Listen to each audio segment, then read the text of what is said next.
इसी के साथ अब अगली खबर पे हम नजर डालेंगे। बात हम जम्मू कश्मीर के अगर शिक्षा संस्थानों की करें तो ज्यादातर लोग यही चाहते हैं कि जल्दी से शिक्षा संस्थान खुल जाएं, पर जो कोरोना महामारी के आंकड़े हैं उनमें कहीं ना कहीं अब यही चीज दिखती हुई नजर आ रही है कि इतनी जल्दी नहीं खुलने वाले हैं, क्योंकि पिछले 24 घंटे में 145 केसेस जो है देखने को मिले हैं। यही चीज देखने को मिल रही है कि कोरोना के बढ़ते हुए केसेस की वजह से शिक्षा संस्थानों को जल्दी खोलने में सरकार कोई भी जल्दबाजी नहीं दिखा रही है। इसी वजह से अब आप लोगों को भी ये जानने की बेहद यहां पर जरूरत है कि कारगिल में आज से स्कूल जो है खुल चुके हैं, पर जम्मू कश्मीर में अभी फिलहाल स्कूल्स नहीं खुलेंगे, क्योंकि जम्मू कश्मीर में कोरोना के जो केसेस देखने को मिल रहे थे इस पर साफ तौर पे दिखता हुआ नजर आ रहा है कि जब तक फर्दर नोटिस नहीं आता है तब तक कोई भी शिक्षा संस्थान नहीं खुलेंगे, ना स्कूल खुलेंगे, ना कॉलेज खुलेंगे, ना कोचिंग सेंटर्स खुलेंगे। तो उसके लिए सबसे बड़ा फैसला है। फिलहाल इस पर लोग क्या कुछ सोच रहे हैं और लोगों की क्या मांग है, ये जानने की कोशिश करते हैं हमारे संवाददाता अनिल शर्मा से। अनिल, बताइएगा कि सरकार द्वारा जो नोटिस निकलकर सामने आया है जिसमें साफ तौर पे कहा गया है कि अभी स्कूल, कॉलेज, कोचिंग सेंटर्स जल्दी नहीं खुलने वाले हैं और इसमें साफ तौर पे कहा कि फर्दर नोटिस तक हमें इंतजार करना पड़ेगा, तो जमीनी स्तर पर लोग क्या चाहते हैं इसके बारे में बताइए कि क्या जो पेरेंट्स है वो चाहते हैं स्कूल खुल जाए या उनकी क्या मांग है, इसके बारे में बताइए, क्योंकि कारगिल में आज से स्कूल खुल रहे हैं। देखिए भैया, मैं बता दूं कि शिक्षा संस्थानों की बात करें, जिस तरह से कारगिल में आज स्कूल खोल दिए गए हैं, क्योंकि वहां के मामलों को देखा जाए तो पिछले कोरोना महामारी के बीच में भी अगर आप मामले देखो तो 100 या 120 के बीच में आते थे, मगर अब लगातार कोरोना के संक्रमण जो है कारगिल के अंदर घटता हुआ नजर आ रहा है। वहीं पर कश्मीर की बात करें या जम्मू की बात करें, वहीं पर मामले जो है अभी बढ़ते हुए नजर आ रहे हैं। और कहे ना कि परिवारों की बात करें तो परिवार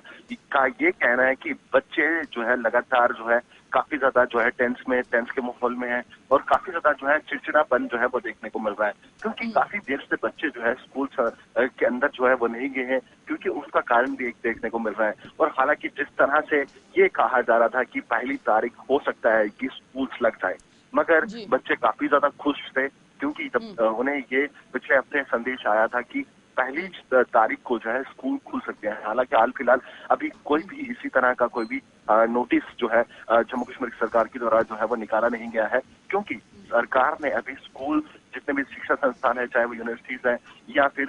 कॉलेजेस हैं या फिर स्कूल्स हैं, उन सबको अभी बंद रखने का ही फैसला लिया गया है। मगर कारण सिर्फ ये है, कहीं ना कहीं लोगों को जो है जागरूक होना जरूरी है और वैक्सीनेट होना जरूरी है। और सिर्फ ये भी बताइएगा, क्योंकि हाल ही में कहा गया था कि कुछ ऐसे भी स्टूडेंट्स हैं जो शिकायत कर रहे थे कि अपने समय से ज्यादा जो टीचर्स है उनको पढ़ा रही है, क्योंकि एग्जामिनेशन की जब बर्डन होता है तो उसमें कहीं ना कहीं 3-3, 4-4 घंटे भी पढ़ाया जाता है। तो एक सर्वे करने के लिए कहा गया था कि कितना ज्यादा मेंटल इन पर प्रेशर पड़ रहा है। तो आपको क्या लगता है कि जो सर्वे करने के बाद निरीक्षण होगा तो क्या लगता है कि बच्चों को और कौन सी सुविधाएं आने वाले दिनों में मिल सकती हैं?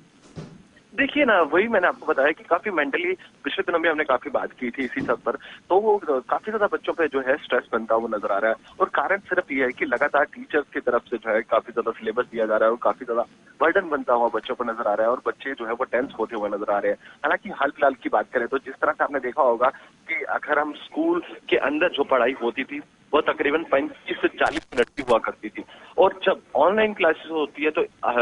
तकरीबन जो है 1 घंटा भी क्लास चले जाती है और कई बार जो है नेटवर्किंग का भी प्रॉब्लम आती है। इसी कारण जो है क्लासेस जो है काफी ज्यादा लंबी हो जाती है। कहीं ना कहीं ये कारण जो है साफ तौर पर निकलकर नजर आता हुआ नजर आ रहा है। जिस तरह से अभी फिलहाल ये नहीं हम कह सकते कि कब तक स्कूल खुलेंगे, क्योंकि जो केसेस देखने को मिल रहे हैं हो सकता है अभी 1 महीने 2 महीने भी लग सकता है। कोरोना पर ये डिपेंड है कि कब तक खुलेंगे। तो आपको क्या लगता है कि यहाँ पर काउंसलिंग की कितनी ज्यादा जरूरत है, क्योंकि कुछ बच्चे हैं वो डिप्रेशन में चले जा रहे हैं क्योंकि